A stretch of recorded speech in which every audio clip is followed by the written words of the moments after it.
Bom, pessoal, nessa semana nós vamos continuar o estudo de amplificadores para pequenos sinais.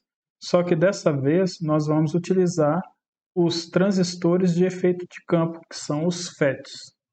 Basicamente, um amplificador que utiliza o FET, ele tem o mesmo objetivo dos amplificadores com o TBJ, que seria aí aumentar a amplitude de um sinal aplicado à sua entrada. A principal diferença entre esses dois tipos de amplificadores é que quando se utiliza o dispositivo TBJ, a gente tem um controle por corrente e quando a gente utiliza o FET, a gente tem o controle por tensão.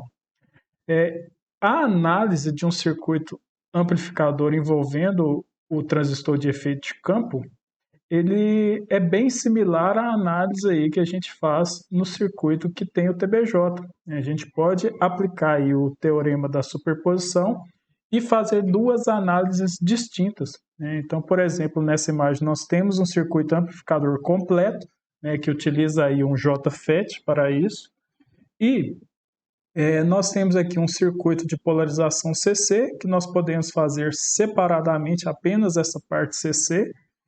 Que a gente faz? A gente considera esta fonte de entrada CA como um curto-circuito, a gente elimina o seu efeito. Todos os capacitores a gente considera como um circuito aberto e a gente chega nesse circuito aqui para efetuar a análise CC.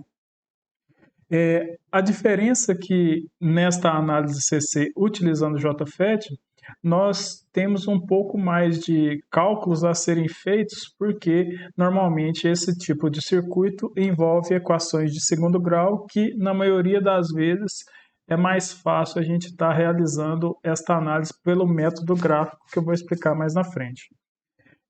Fazendo a análise CC, a gente vai obter alguns parâmetros que possibilitam a gente fazer uma análise CA mais simplificada, a partir da criação de um modelo.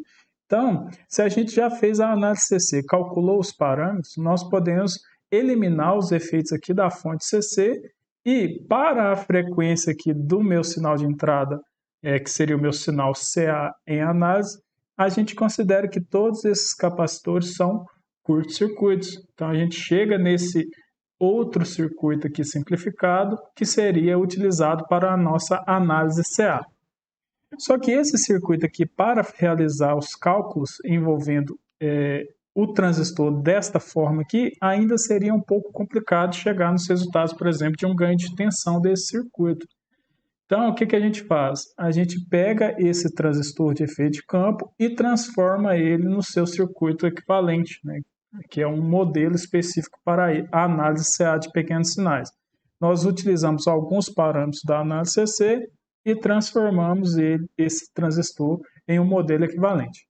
Aqui tem um modelo CA do JFET, então no lugar do transistor JFET, aqui no circuito CA, a gente coloca esse modelo aqui, e para obter esse modelo, a gente tem que calcular basicamente apenas esse parâmetro aqui, que é o GM, que trata-se da condutância de transferência entre a entrada e a saída do JFET. No caso, esse valor de GM ele pode ser obtido aplicando esta equação aqui.